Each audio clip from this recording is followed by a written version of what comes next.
Olá pessoal, na aula de hoje vamos falar um pouco sobre herança sexual ou herança ligada ao sexo. Primeiro a gente tem que entender como é que acontece a determinação do sexo, como é que os indivíduos eles são diferenciados do ponto de vista da genética.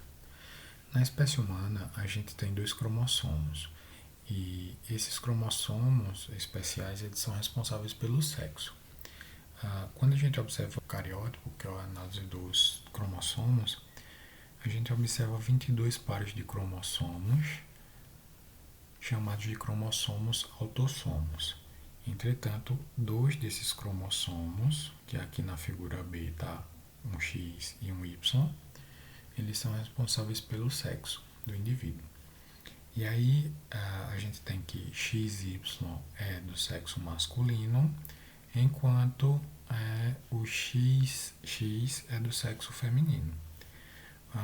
Só para ilustrar a situação da produção dos gametas, né, e como esses cromossomos são distribuídos entre eles, eu coloquei aqui uma imagem onde eu tenho aqui uma célula que vai dar origem às células reprodutivas. E aí essa célula aqui é de um homem, tá? Já que os cromossomos são X e Y. Essa célula reprodutiva, quando produzir os espermatozoides, ela vai realizar meiose, que ela pode distribuir para esse espermatozoide um X, como aconteceu nesse caso, ou pode distribuir para esse espermatozoide um Y, como aconteceu no caso de baixo. Já nas células femininas, né, nos gametas femininos, a única possibilidade é de um X. Por quê? Porque a mulher, nas células somáticas, ela só tem 2X, tá? Dos cromossomos X. Então ela vai necessariamente passar apenas o tipo de cromossomo X para o óvulo.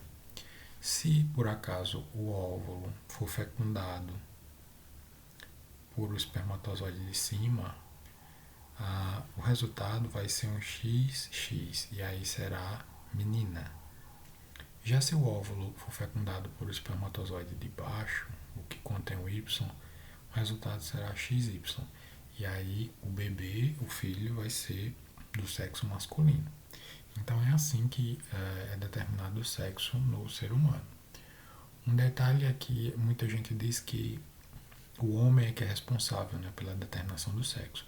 E de fato, porque o único que pode passar o Y para formar o indivíduo do sexo masculino é o homem. Então, o homem é sim o responsável, né, por produzir indivíduos do sexo masculino. Entretanto, isso é aleatório, ele não tem qualquer influência nessa decisão. A gente tem, em relação à estrutura dos cromossomos, regiões diferentes, tá? E aí, nas mulheres, como elas são XX, os X eles vão guardar a mesma estrutura de genes. Um vai ser homólogo ao outro. Já quando a gente considera o indivíduo do sexo masculino, que é o que eu coloquei aqui, para vocês vejam nessa imagem aqui da direita, onde eu tenho a forma dos cromossomos do homem. Eu tenho aqui o cromossomo X e tenho aqui o cromossomo Y, apesar dele não se parecer muito com o Y, mas ele tem mais ou menos essa forma aqui. Nos cromossomos eu tenho o X e aí no homem eu vou ter uma região que é exclusiva de X, que é essa aqui. Essa região exclusiva de X ele vai guardar genes e ele vai guardar apenas uma cópia desses genes, porque ele não vai ter um cromossomo homólogo. E no homem eu vou ter uma região que é uma região exclusiva de Y. Essa região exclusiva de Y, obviamente, vai ser genes que só vão estar presentes no homem, tá? Não vai estar na mulher, porque obviamente a mulher não tem Y. Essa região ela guarda genes relacionados com as características masculinas. E tem uma região que é chamada de região homóloga, onde eu vou ter as mesmas estruturas de genes no cromossomo X e no cromossomo Y. Nos homens, a gente tem os, alguns genes em dose simples. E aí a gente chama esses genes de hemizigotos. significa que eles não têm um alelo. Ele só possui um. A herança ela pode ser considerada restrita ao sexo quando o gene está localizado no cromossomo Y, e aí uma coisa restrita significa que só acontece em um dos sexos. Nesse caso aqui, que é aquele está relacionado ao cromossomo Y, só vai acontecer no homem. Esses genes que são restritos, exclusivos do cromossomo Y, eles vão ser chamados de genes holândricos, estão relacionados ao indivíduo, ao organismo masculino. A característica expressa por um gene autossômico pode ser limitada também ou influenciada pelo sexo. Então veja que aqui a gente tem a característica, ela pode ser restrita, pode ser exclusiva de um sexo. A característica expressa por um gene pode ser limitada ou influenciada pelo sexo do indivíduo. Um exemplo dessas características limitadas ou influenciadas pelo sexo do indivíduo é a calvície. No caso da calvície, vocês já devem ter percebido que é muito mais fácil a gente ver um homem calvo do que uma mulher calva. Isso acontece porque o fenótipo ele sofre influência do fato de ser homem ou ser mulher. Vejam só esse esqueminha que eu coloquei à esquerda. A gente tem aqui desse lado homens e desse lado aqui mulheres. Para que o homem seja calvo, basta que ele tenha um alelo dominante, tá? Então, Czinho, Czinho, o indivíduo será normal, mas Czão, Czinho ele já será calvo. E Czão, Czão ele também será calvo. Já nas mulheres, o que vai acontecer é que Czinho, Czinho vai ser normal. O Czão, Czinho nas mulheres, ela também vai ter o fenótipo normal, ela não vai ser calva. E a mulher só vai ser calva quando acontecer os dois alelos recessivos. Aí sim ela será calva. Se a gente for calcular as probabilidades aqui, a gente pode dizer que o homem tem 2/3 de chances de ser calvo. Já a mulher, ela vai ter aqui apenas 1/3 de chance de ser calva, tá? Então, se a gente fosse transformar essa porcentagem, seria os homens com 66% e as mulheres com 33%, 33,333, por aí vai. Tá? Então, a gente vê que existe uma probabilidade muito maior do homem ser calvo. A explicação biológica para isso é que os hormônios masculinos eles influenciam na expressão do gene. Então, a gente vê que essa é uma característica que ela não é restrita ao sexo, porque as mulheres também podem ser calvas, mas ela é influenciada pelo sexo. Tá? Então, esse é um caso de herança influenciada pelo sexo do indivíduo. Uma outra herança relacionada ao sexo é o daltonismo. O daltonismo, que a gente considera daltonismo, é quando os indivíduos eles enxergam a cor vermelha como se fosse verde. Na realidade, há vários tipos de daltonismo. Entretanto, o mais comum seria esse aqui, de enxergar a cor vermelha como se fosse verde. E aí, como ele não consegue distinguir a cor vermelha e a cor verde, essa imagem aqui que eu coloquei à esquerda, uma pessoa daltônica não consegue identificar que tem um número aqui. Então, se você consegue ver o 29, significa que você é normal. Entretanto, o daltônico, nessa situação mais comum, que é não distinguir verde e vermelho, ele não consegue ver esse número. O daltonismo ele é condicionado por um gene recessivo e ele está ligado ao cromossomo X. Significa então que ele afeta homens e mulheres. Mas veja aqui, os homens eles só têm um cromossomo X, enquanto as mulheres elas vão ter 2 cromossomos X. E isso vai influenciar no genótipo dos indivíduos. Vejam a situação aqui do lado, onde eu tenho os homens, o genótipo dos homens. Então, um homem, para ser normal, ele tem que ter X, Dzão, Y. Como aqui vocês estão vendo que é um Dzão, o Dzão é o genótipo normal, tá? enquanto o Dzinho recessivo significa que o indivíduo é daltônico. Então, o homem, para ser normal, ele tem que ter um X, tá? E obviamente o homem tem um X, e nesse X ele tem que ter recebido o alelo dominante para o daltonismo, e aí ele vai ser normal. Já se o homem receber o alelo recessivo, se o homem receber o Dzinho, ele será daltônico. Então, posso dizer que o homem tem aqui, nessa situação, 50% de chances de ser daltônico. Agora veja nas mulheres. As mulheres, elas vão ter 2x. Então, em cada um desses x, ela recebe o gene para o daltonismo, ou para ser normal. A mulher desão vai ser normal. A mulher desinho também vai ser normal, tratando-se de daltonismo. E a mulher só vai ser daltônica quando ocorrer os alelos recessivos em dose dupla. E aí, desinho, a mulher será daltônica.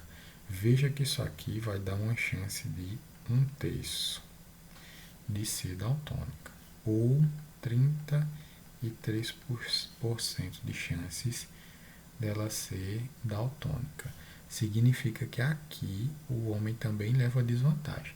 O homem ele vai ter uma chance maior de ser daltônico, tá? Enquanto a mulher vai ter só 33% de chances de ser daltônica. A hemofilia ela também está relacionada à herança sexual, né? Herança relacionada ao sexo. A hemofilia ela é uma doença que é causada por um fator que promove a coagulação sanguínea. Então, já que esse fator que promove a coagulação sanguínea ele não está presente no sangue, o indivíduo que tem hemofilia, se ele levar um corte, ele não para de sangrar. E aí, se ele não for socorrido a tempo, se ele não tiver os cuidados a tempo, ele pode inclusive morrer por conta disso, porque o sangue dele não consegue coagular como ocorre nas pessoas normais. Essa anomalia ela é determinada por um gene recessivo, tá? E está ligada também ao cromossomo X. Nesse caso aqui, o problema vai atingir mais os indivíduos do sexo masculino, assim como foi também no caso do daltonismo. Então, aqui vai acontecer a mesma situação que ocorreu com o daltonismo, onde eu tenho o homem, para ser normal, ele tem o cromossomo X e nesse X ele tem que ter recebido o gene dominante para a hemofilia. Tá? Enquanto que se ele receber o gene recessivo para a hemofilia, ele vai ser hemofílico. Então, aqui eu tenho novamente o homem com 50% de chances de ser hemofílico. Nas mulheres, se elas receberem dois genes dominantes, para a hemofilia ela vai ser normal. Se ela receber um gene dominante para a hemofilia, ela ainda vai ser normal. E ela só vai ser hemofílica quando os dois genes forem, quando os dois alelos forem recessivos. Ok? Então ela vai ter aqui 1/3 ou 33% de chances de ser hemofílica. Mais uma vez, a possibilidade menor do que a possibilidade do homem ser hemofílico. Bom, gente, eu separei aqui duas questões envolvendo herança do sexo e eu espero que fique um pouco mais claro essas questões dos problemas relacionados à herança do sexo. A primeira questão diz o seguinte: qual a possibilidade de um homem hemofílico casado com mulher normal homozigótica ter uma criança do sexo masculina e hemofílica?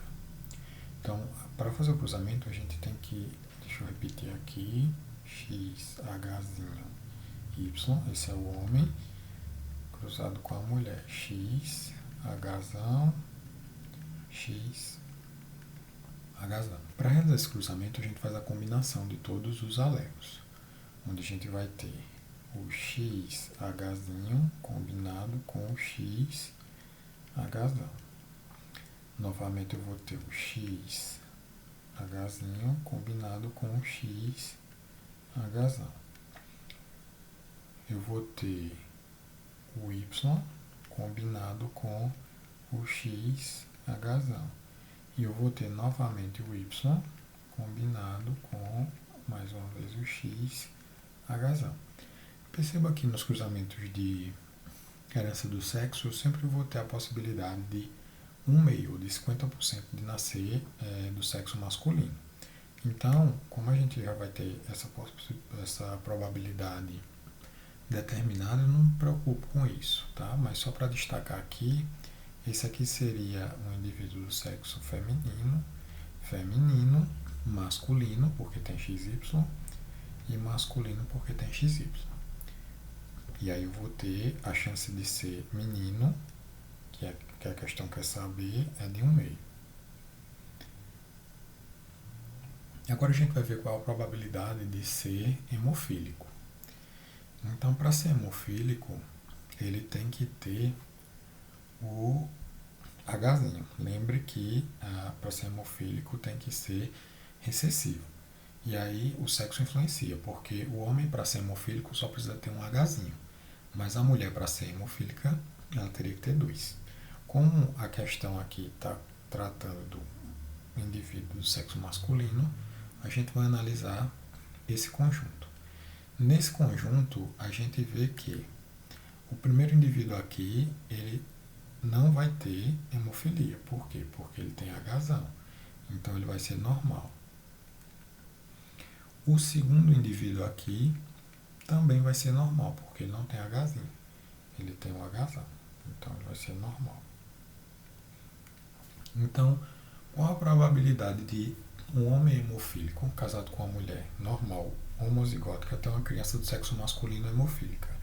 Eu tenho 1/2 probabilidade de ser do sexo masculino e tenho 0 chances de ser hemofílico. Então eu tenho isso aqui, 1/2 vezes 0.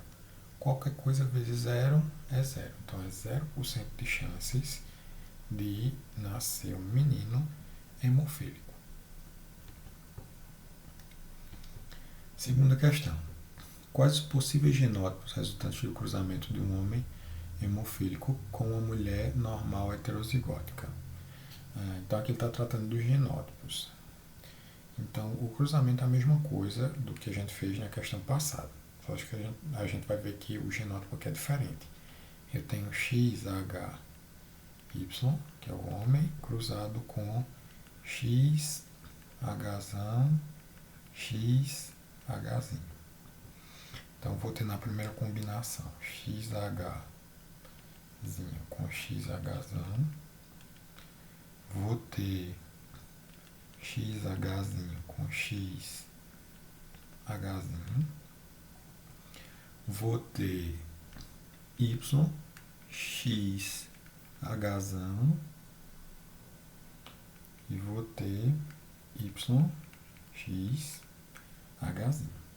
Se a gente for limitar só a responder a pergunta, a questão, isso aqui já seria a resposta, porque ele só está perguntando quais são os possíveis genótipos dos indivíduos. Entretanto, vamos destacar aqui os fenótipos, tá? Só para atitude de exercício. A gente já sabe que a chance de ser menino ou de ser menina é 1/2, então aqui a gente tem mulher, mulher. Aqui a gente tem homem e homem. Eu vou ter aqui uma mulher normal. Lembre que a mulher ela só vai ser hemofílica quando ela tiver duplo recessivo, tá? Que ela tem um recessivo e um dominante. Vou ter aqui uma mulher afetada, que no caso vai ser hemofílica. Vou ter aqui um homem normal. E vou ter aqui um homem hemofílico. Ok? Então, tem aqui, a gente colocou aqui os genótipos, os possíveis genótipos, são esses que eu destaquei em verde. E foi além da questão, mas a gente destacou também aqui como é que vai ser o fenótipo dos indivíduos, tá? Em relação à hemofilia. Existem vários outros problemas relacionados com genes e com cromossomos. A gente tem, em relação a isso, duas categorias de problemas, né? Ou de alterações gênicas ou mutações. São as mutações monogênicas, e aí essas mutações monogênicas elas são causadas por mudanças no DNA de um único gene, tá? A palavra mono significa único. E temos também mudanças que são chamadas de multifatoriais. E aí as causas são combinações de fatores ambientais e também da mutação de um ou mais genes. A gente tem algumas aqui que eu coloquei na tabelinha para que vocês vissem. Tem anemia falciforme como monogênica, distrofia miotônica, a gente tem a fenilcetonúria, tem fibrose cística, hemofilia do tipo A, talassemia. Então, todas essas aqui, dessa coluna, são monogênicas. As cromossômicas são aquelas que eu tenho problemas com os cromossomos. Ou problemas relacionados à quantidade, tá? Ou problemas relacionados à forma desses cromossomos. Então, entre as cromossômicas, eu tenho síndrome de Down, tá? Que também é chamada de trissomia do cromossomo 21. Isso porque a síndrome de Down ocorre no par de cromossomos 21. Eu tenho trissomias 18, 13x, tá? Então são problemas de adição de um cromossomo, né? Eu deveria ter um par, mas aqui eu tenho 3, certo? Nesses grupos de cromossomos. Eu tenho síndrome de Cri-du-Chat, tenho síndrome de Klinefelter, síndrome de Turner, síndrome do XYY, tá? Que é a síndrome do super-homem. E tem as multifatoriais, que são as malformações congênitas, que é quando a pessoa nasce com algum membro, né, mal formado.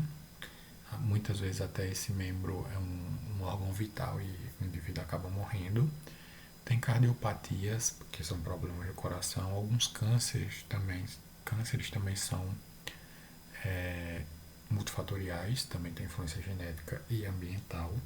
Diabetes mellitus, tem hipertensão arterial e obesidade, assim classificados como problemas genéticos multifatoriais. E, então aqui são as referências que eu usei, tá, para produção dessa aula. Espero que tenham gostado e até uma próxima.